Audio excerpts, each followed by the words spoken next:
Hi, my name is Peggy LaPointe, and this is Talking Trash, a Green Tips podcast, a chance for me to dive into the world of environmental issues by talking to people in business, government, and nonprofits, folks knee-deep in the field of sustainability. Talking Trash is brought to you by the Energy Management and Water Conservation programs at Lane Community College. Both our 2-year degree programs are fully online, and employment opportunities are growing in the water conservation and energy management fields. For more information on these online 2-year degree programs, go to nweei.org or find the direct links at KINK.FM. The energy and water programs are funded by the National Science Foundation, and scholarships are available. Talking Trash is also supported by Biketown. Biketown is Portland's bike share program with 1,000 bikes and over 100 stations across downtown and several neighborhoods. Now's the time to ride. Ride over to biketownpdx.com.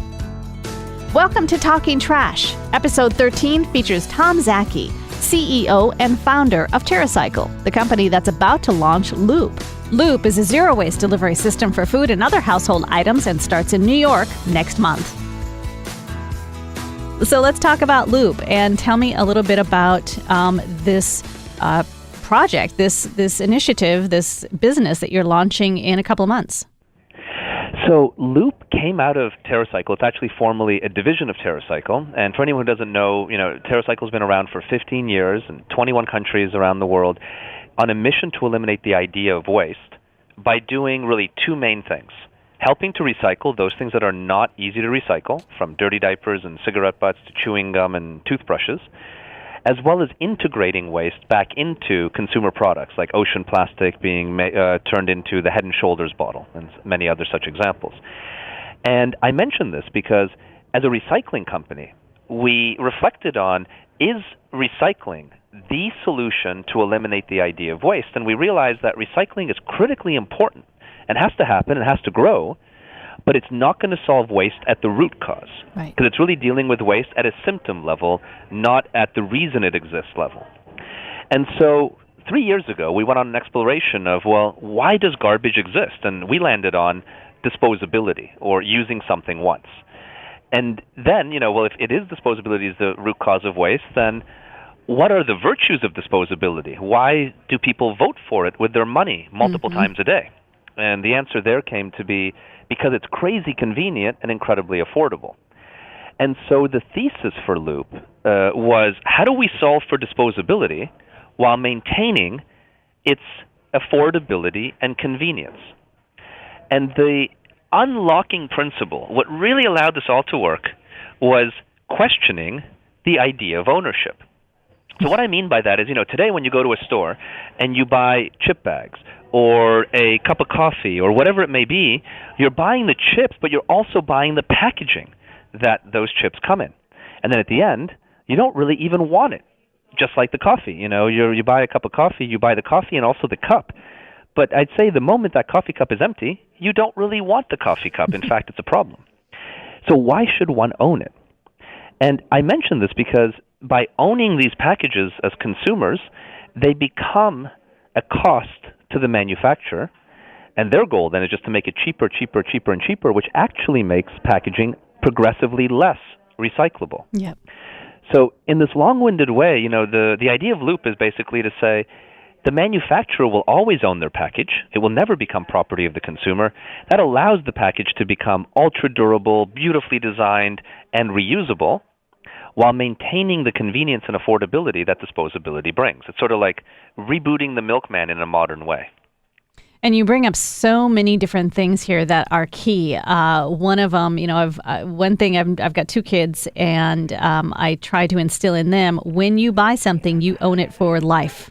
So when you're thinking about buying something and how beautiful it looks, whether it's a piece of furniture or food packaging or what have you, then you have to think about what you do with it afterwards. And so I'm trying to get them to think about that whole lifespan. And so that's one key that you bring up, which is fantastic. And the other is the convenience. We've grown up in convenience. We're a different generation, and convenience is key. Everyone's busy. Everyone needs to go from one thing to the other and so I love how you've melded all of this together to form Loop. And as you said, it works like... Sorry, this is it's a funny thing in our office. There's a gong, and I apologize, it interrupted you. Whenever something really good happens, the gong gets hit. Oh so my you gosh. just experienced a TerraCycle gong hit in the middle of our discussion I here. absolutely love that. Now I have to figure out how to get it here at the station. That's right. And so You've launched this, or you're about to launch this part of TerraCycle, in which, like you said, it works like the mailman. And here's my understanding, and I want you to fill in what I may miss. For folks who are wondering about what this Loop is, it's all e-commerce at this point, and you get online like you do for any other e-commerce site. You order what you want. Some of the products that you use on a regular basis. You pay a small deposit for the packaging, which looks absolutely gorgeous. I've been all over your website looking at this. You get it delivered through UPS. Comes in this beautiful Loop tote. You use up what you bought, and then UPS comes to pick it up for you. And what I like also is that it doesn't automatically send you something every month. You just order when you need a refill. Did I pretty much sum that up? Yeah, you got it. So the first deployment of Loop is exactly what you described, right? So you can go to loopstore.com to see what this all looks like, and it's going to go live in Paris on May 14, and in the northeast of the United States on May 21st, and then from there into a big global rollout plan. So it's all your favorite products. It's from Haagen-Dazs ice cream to Crest mouthwash. I mean, all these big brands, also small ones as well, but really important that all these big organizations completely redeveloping all their products, to be beautiful and durable, like the new Haagen-Dazs container is double wall stainless steel, and even keeps your ice cream frozen on the go. I mean, we're talking foundational redesign into the future. So it's not just about reuse, where people may think it's a mason jar, and I keep filling mason jars. It's about the future of packaging. And in the first deployment through Loop Store, you get it delivered to you in an ultra-durable shipping container. And then once they're dirty and empty, you don't have to wash anything. You throw it back into that container like garbage, literally a disposable experience. Then you request a pickup, and we pick it up from you. And here's the key. You can set your product to be don't refill me when returned, which means when we get your empty, we just give you the deposit back on the package, because every package has a deposit. And if you set it to refill me when returned, your empty package triggers the order of an already cleaned, filled one ready to go.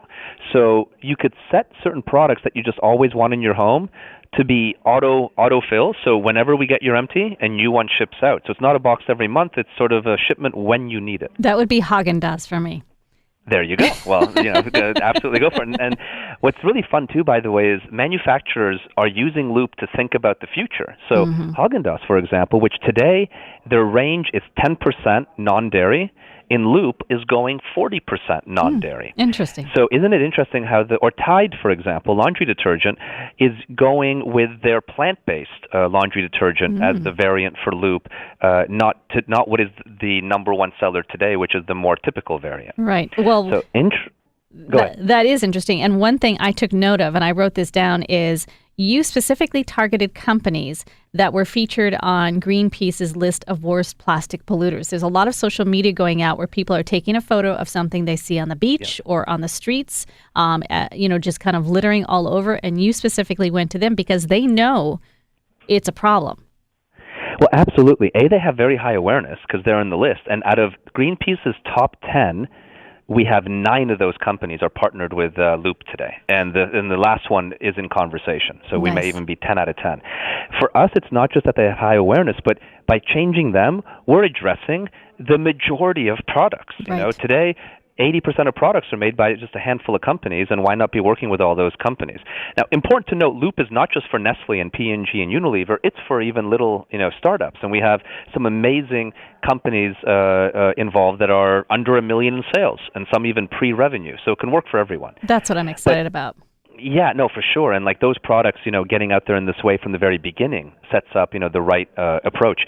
The other thing to note that I wanted to highlight is Loop is also partnering with major retailers. In France with Carrefour, or UK with Tesco, and those are the biggest retailers in France and the UK. And we're going to be announcing our US retail partner, which will be just as big in May when we launch. Ooh. And what's amazing with partnering with the retailers is they integrate the Loop engine into their physical stores. So imagine there's like a Loop aisle of durable, beautiful products, and same on their e-commerce. So you can shop normally at whatever retailer you normally shop at, but instead be shopping for durable instead of disposable. That's fantastic.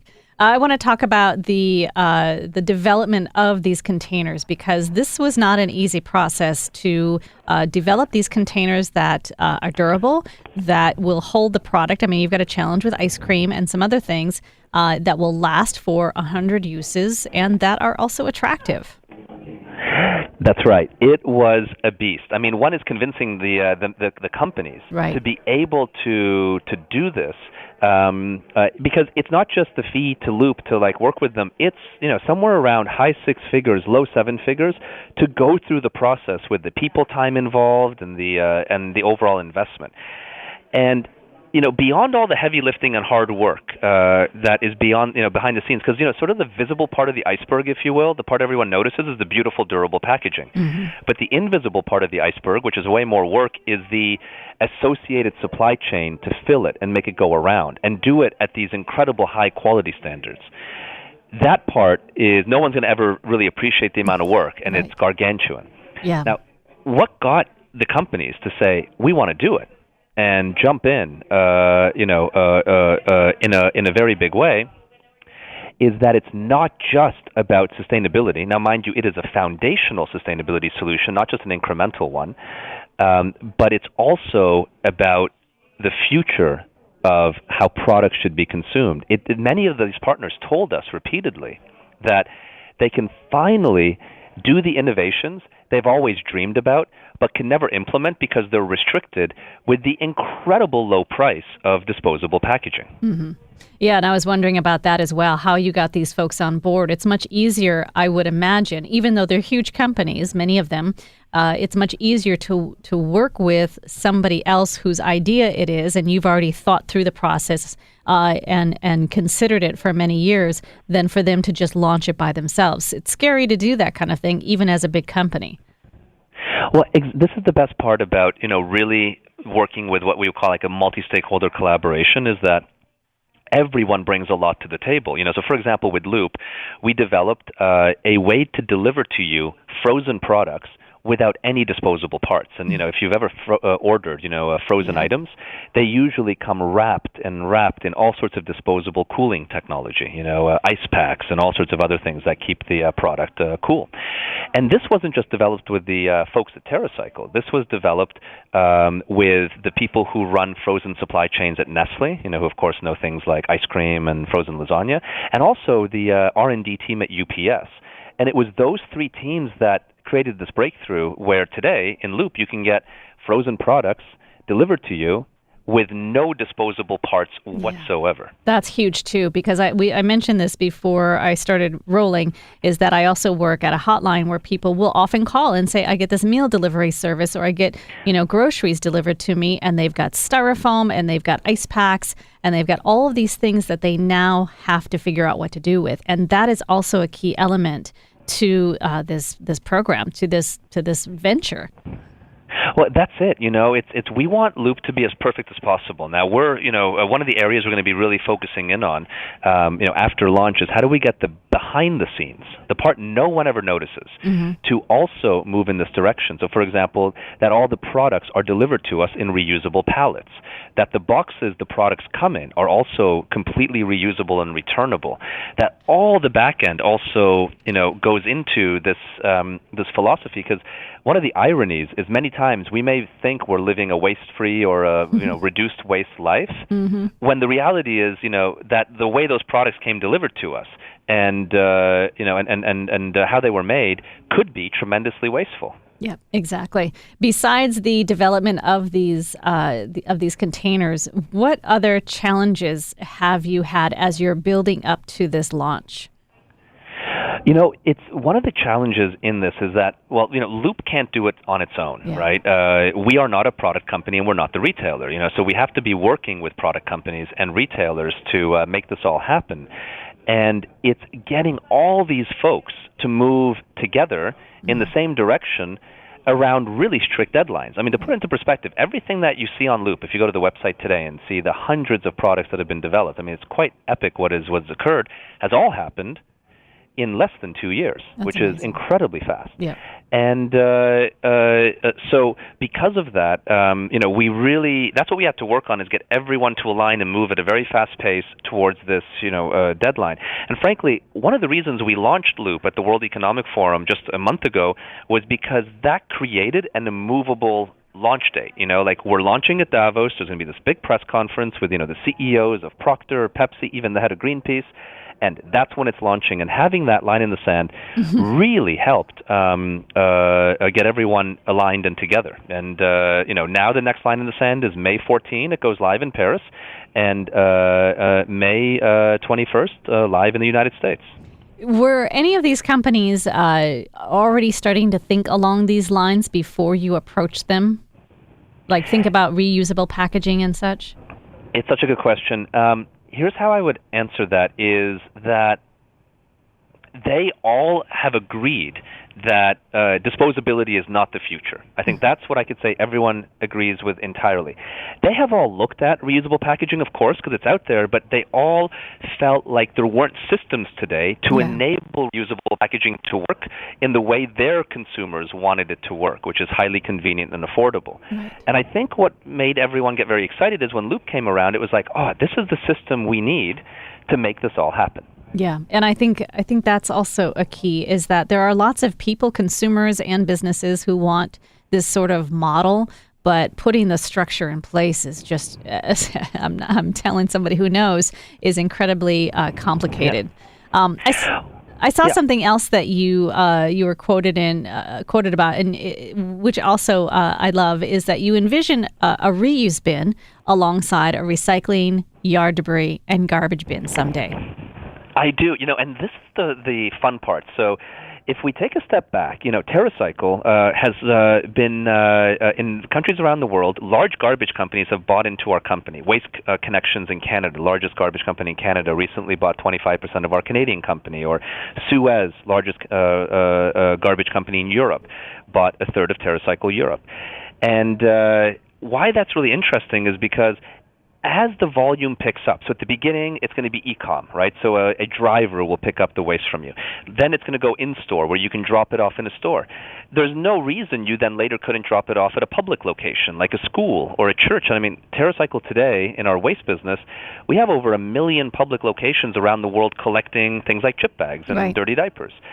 And if there is enough volume, I think we'd have to get to about 10% of the world moving to durable. And we've talked to the garbage companies. They would then be financially motivated to do curbside pickup of reusables. Now, we have to get to big enough scale, but wouldn't that be an amazing outcome where disposability ends and is taken over by reusability? Absolutely. Absolutely. So do you find more challenges in the United States or in other countries that you're working in as far as this idea of reusable packaging? It's a good question. I would say, as you think about the issue of waste, it's, people in America are very woken up to it and looking, to make change. But the people in Europe are one step ahead. The crisis is more pronounced there. People are much more up in arms. And how you know that is legislation is coming. They may legislate a packaging-free aisle. That was one of the motivations on why Carrefour and Tesco jumped on Loop so quickly, because they may be legislated into it and they want to get ahead of it. Right. We're not hearing that in the United States right now. Could be the current administration. Could be just general anti-legislation mindset of America. But it's a little less pronounced here. But I think that the people care just as much. And frankly, that's the most important actor, is the individual, because they're the ones who are going to pressure companies to do the right thing. Yeah, there's an ordinance that's supposed to take effect in Portland in July on single-use items like straws and utensils and ketchup packs and all that. But what's interesting is there's legislation at the state level that might null and void that, which oh my goodness. I know. That's a whole nother topic. One other question for you. It launches May 21st in the New York area in Northeast. Yes. I know that you are thinking ahead. Yes. Just from the 20 minutes I've had a chance to talk to you and what I've read about you. Where are you thinking the next places in the United States would be key for this to continue to grow? Oh, easy. We've already locked in on that. It's going to be the West Coast. Awesome. So, East Coast, West Coast is the area where you have the highest level of environmental concern. So we're going to go to those places first. And then from there, fill in the middle. And right. So even though we're launching May 21st in the northeast of the U.S., and that's just because we happen to be based here, no other reason than that, within about a 2 to 3 year period, it will be fully national, with the next launch happening likely end of this year or early next in the West Coast. That's exciting. And I noticed on your website, and I wanted to mention this to everybody, I noticed on your website that you can, anywhere in the anywhere in the world, get on there and sign up and get notification for when it launches in your area. So that I've already put my email address in there because right I'm on. excited for this. Tom, I hope we can talk again when Loop enters the Portland market. Thank you so much for your time, and I'm really looking forward to this. It was a real pleasure to talk to you today. Thank you for joining me for my conversation with Tom Szaky, CEO and founder of TerraCycle. If you've missed any of the previous podcasts, you can find them at our website at KINK.FM. Be sure to like and subscribe to Talking Trash, a Green Tips podcast on Apple iTunes or wherever you're listening. Talking Trash is a podcast series featuring people in business, government, and nonprofits, and sometimes just regular folks in the Portland area and around Oregon who are having an impact in the world of sustainability. Talking Trash is brought to you by the Energy Management and Water Conservation programs at Lane Community College. Both our 2-year degree programs are fully online, and employment opportunities are growing in the water conservation and energy management fields. For more information on these online 2-year degree programs, go to nweei.org or find the direct links at KINK.FM. The energy and water programs are funded by the National Science Foundation, and scholarships are available. Talking Trash is also supported by Biketown. Biketown is Portland's bike share program with 1,000 bikes and over 100 stations across downtown and several neighborhoods. Now's the time to ride. Ride over to biketownpdx.com.